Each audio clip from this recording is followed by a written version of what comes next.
त्यहाँ चाहिँ घाम लागिसकेको छ। हामी यहाँ घरतिर आइपुगेको। यहाँ भुइँमा त अँध्यारो रहेछ।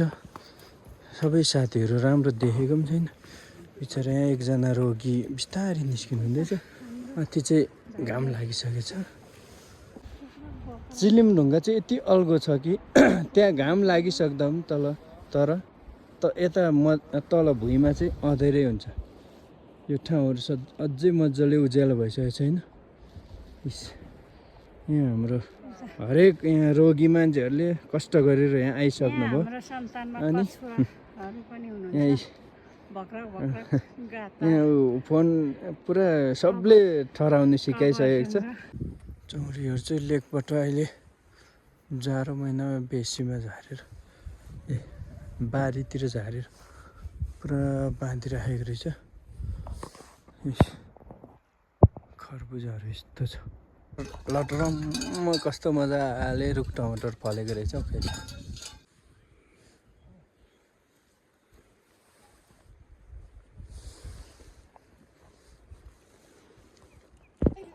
टक्क यहाँ चिलिम ढुङ्गाको काखतिर म चाहिँ यस्तरी डुल्दैछु। यहाँ घोडा अनि चट्ट यहाँ म चाहिँ चौरीकोटतिर जाँदैछु। यहाँ चौरीहरू चाहिँ तपाईँहरू देख्नु सक्नुहुन्छ। यस मेरो पछाडि चौरीहरू टक्क यहाँ म चाहिँ चौरीकोटमा चौरी गोठाला गर्दैछु। यस यस्तो यस्तो छ चौरीकोट। टक्क चौरीहरू चाहिँ खालको छ। यहाँ फेरि एउटा चौरी चाहिँ यहाँ चाहिँ सिङमुनाङ मुडुली चौरी यस्तो छ। यो चौरीको पुच्छर चाहिँ हाम्रो राईहरूले यसैलाई साकेलामा चमार भनेर साकेलामा नाच्ने चाहिँ यो पुच्छर चाहिँ यस्तो सुकाएर नाच्ने गर्छ। यो नाम चाहिँ सिङको आकारबाट राख्ने चौमु के भन्नुपर्दो रहेछ। विचित्रको नाम छ फेरि चौरीहरूको। मुडुली चौमु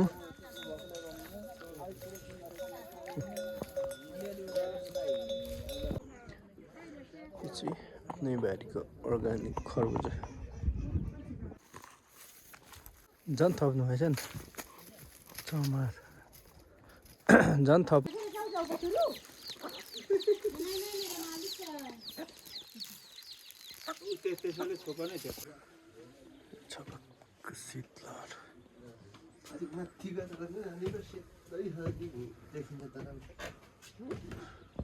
लुगामा चाहिँ टुसारो झ्याप्प परिरहेछ। यहाँ छानातिर पनि सेतै भइरहेछ। यो काठमा टुसारो चाहिँ चिलिम ढुङ्गा सरर घाम आउँदैछ।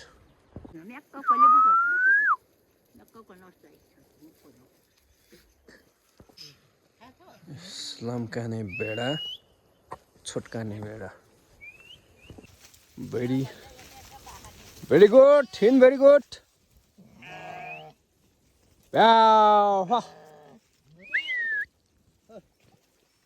बुङ्गा छोरे तल हान्छ है भेडाले।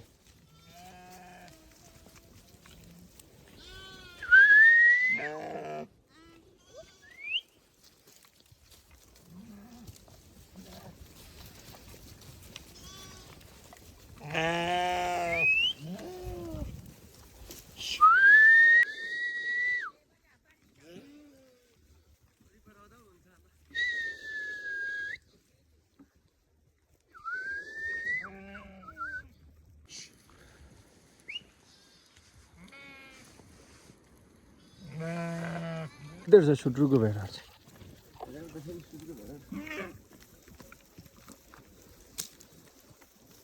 सुरुमा तिमीले थाल्दाको के कसको डोरी हो यो?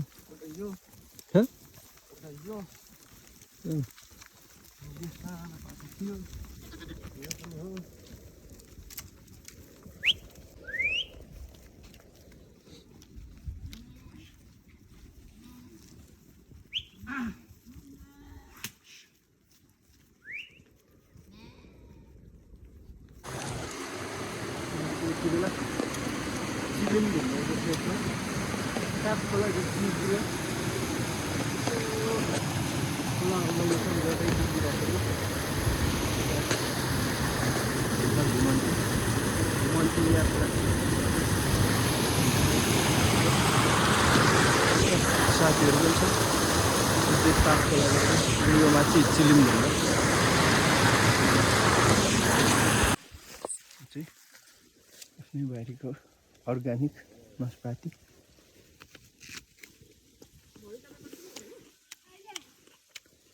र पुस कति हो 10-11 गते हिमालको खेतमा चाहिँ अहिले भर्खर नासपाती पाक्दैछ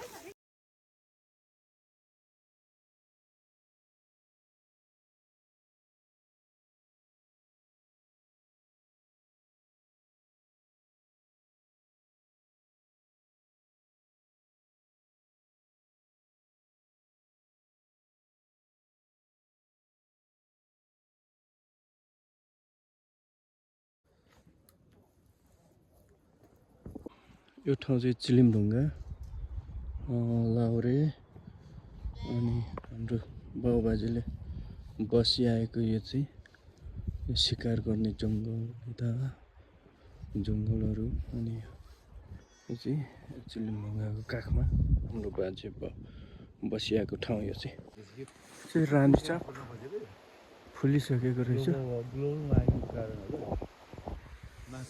मजाले फुलिसकेछ माखम्लाको साकेलाको थान भोइ थान ढुङ्गा यस्तो यस्तो छ यहाँ भूमेथामको ढुङ्गा चमत्कारी ढुङ्गाहरू यस्तो छ भारीतिर यो चाहिँ किवी यसरी किवी चाहिँ फल्छ ड्रममा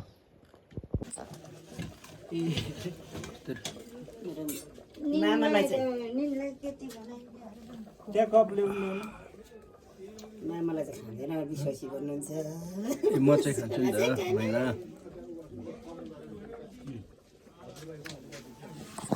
यो ठाउँहरूमा अझै पनि ढुङ्गाबाट पानी निस्किरहेको रहेछ पहिला पनि यस्तो नै आइरहेको थियो त कहीँ माथि पानी छैन सुक्खा छ तर यहाँबाट ढुङ्गाबाट पानी आइरहेको छ यो पुल चाहिँ ढोरी खोला पुल हामी पहिला यो चाहिँ ढोरी खोला हामी पहिला स्कुल आउँदा चाहिँ यो पुल तरेर आइन्थ्यो यो पुल चाहिँ फलामे पुल धेरै पहिला बनेको पुल हो करिब यो यतातिरको पहिलो पुल जस्तो पनि लाग्छ मलाई यो चाहिँ सानो बर शङ्ख भन्छ हामी सानो छँदा घरली बाख्रा बथानी बाख्रा लस्करी बाख्रा मिर्गी खानखारी बाख्राहरूलाई मैले यतै चराउने गर्थेँ अनि यो पारीको चाहिँ यो रातो यो चाहिँ हर्क साम्पाङको घर हामी चाहिँ वारिपारी हो यो चाहिँ सानोमा बाख्रा गोठाला गर्ने ठाउँ हो यो खरे आँसुबुरी यो चाहिँ नुनथला हाम्रो यो पहिला बाख्रा चराउने ठाउँ हो पारी चोखानी चाहिँ खेती राम्रै लाउँछन् जस्तो छ